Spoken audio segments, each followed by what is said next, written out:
Imagine un instant, tu travailles 40 heures par semaine, tu te lèves tôt, tu rentres fatigué, tu sacrifies du temps avec ta famille. Pourtant, à la fin du mois, une partie de ton salaire appartient déjà à quelqu'un d'autre.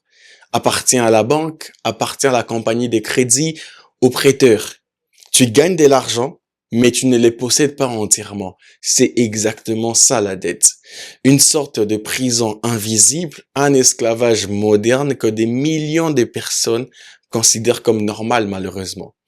Aujourd'hui, nous allons découvrir pourquoi la dette est si dangereuse, comment elle vole votre avenir, ce que la science économique révèle à son sujet et surtout pourquoi la Bible nous encourage à nous en libérer le plus rapidement que possible. Premièrement, la dette est une forme d'esclavage. Lorsque quelqu'un emprunte de l'argent, il pense souvent à acheter de la liberté.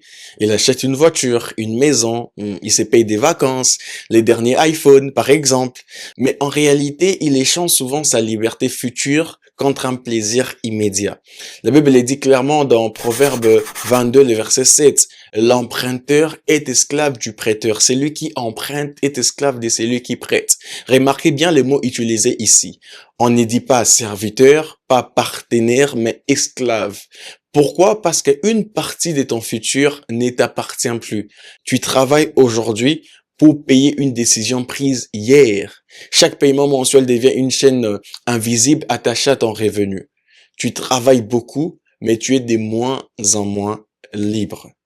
Deuxièmement, les pièges psychologiques de la dette. Les entreprises connaissent parfaitement les fonctionnements du cerveau humain. Elles savent que nous aimons avoir les choses immédiatement. C'est ce qu'on appelle la gratification instantanée. Pourquoi attendre un an pour acheter quelque chose alors qu'on peut l'obtenir aujourd'hui avec un paiement mensuel, par exemple? C'est exactement ça le piège. Les cerveaux célèbrent l'achat, mais quelques semaines plus tard, la joie disparaît. La facture reste. Plus une autre facture arrive, plus une autre. Et progressivement, les stress commencent à s'installer. De nombreuses études montrent que l'endettement excessif est associé à davantage d'anxiété, des stress financiers et même des difficultés relationnelles.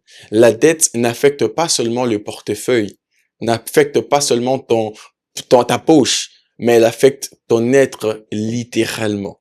Troisièmement, les intérêts travaillent contre vous. Voici les problèmes que beaucoup sous-estiment, les intérêts. Imagine que tu empruntes 10 000 $. Tu ne vas pas rembourser 10 000 $. Loin de là. Tu vas rembourser peut-être 10 500, 11 000, 12 000 et très souvent beaucoup plus. Pendant que tu travailles pour gagner de l'argent, les intérêts travaillent contre toi. Albert Einstein aurait qualifié les intérêts composés des forces extrêmement puissantes de l'économie moderne. Lorsqu'ils travaillent pour toi, ils peuvent bâtir une fortune incroyable. Mais lorsqu'ils travaillent contre toi, ils peuvent détruire ton avenir financier.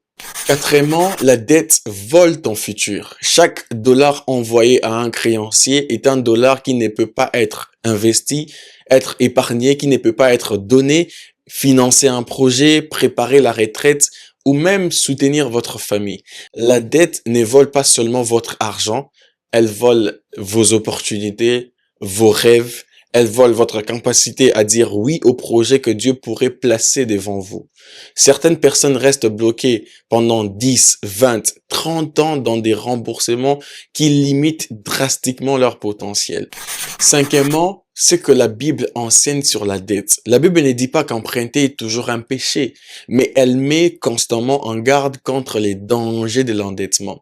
Paul le dit si bien dans le livre des Romains 13, le verset 8. Il dit « Ne devez rien à personne, si ce n'est de vous aimer les uns les autres. » L'idée n'est pas seulement financière ici. Dieu désire que son peuple vive dans la liberté.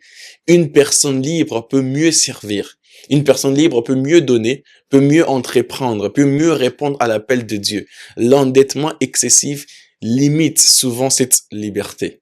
Sixièmement, pourquoi il faut rembourser la dette rapidement? Chaque mois supplémentaire coûte de l'argent. Chaque année supplémentaire coûte encore beaucoup plus. Plus la dette dure longtemps, plus les intérêts s'accumulent, plus les stress demeurent, plus les opportunités disparaissent. Rembourser rapidement la dette, c'est récupérer son avenir. C'est reprendre les contrôles. C'est devenir propriétaire de son temps et de son revenu. Imagine recevoir ton salaire aujourd'hui sans qu'une grande partie soit déjà réservée à des paiements. Imagine la paix que cela procure. Imagine les possibilités que cela ouvre, d'où l'importance de rembourser rapidement. Alors, je ne sais pas quelle dette tu as, mais rembourse cela le plus rapidement que possible. Septièmement, comment sortir de la dette? Ici, je veux vraiment être pratique, pragmatique, le plus pragmatique que possible. La première étape est simple, mais difficile. Arrête d'ajouter des nouvelles dettes, tout simplement. Tu ne peux pas vider un bateau qui coule tout en laissant l'eau continuer à entrer. Non, arrête d'ajouter des dettes. Deuxièmement, fais un budget précis. Savoir où va chaque dollar est important. Tu dois savoir exactement où va ton argent. Est-ce que tu sais où va concrètement ton argent? Troisième étape, attaquer les dettes avec agressivité. Réduis tes dépenses inutiles, vends ce qui n'est pas nécessaire, cherche des revenus supplémentaires, fais des sacrifices temporaires pour obtenir une liberté permanente. Écoute ceci. Les personnes qui deviennent libres financièrement acceptent souvent une période d'inconfort pour éviter des années d'esclavage. Pour finir, la dette est vendue comme une solution actuellement, mais très souvent, elle devient une prison. Une prison confortable, bien sûr, mais une prison quand même. Une prison moderne, une prison acceptée par la société, mais ça reste quand même une prison. Pourtant, la liberté financière commence lorsque tu refuses de sacrifier ton futur pour satisfaire ton présent. Rappelle-toi de cette phrase, rappelle-toi de ces versets.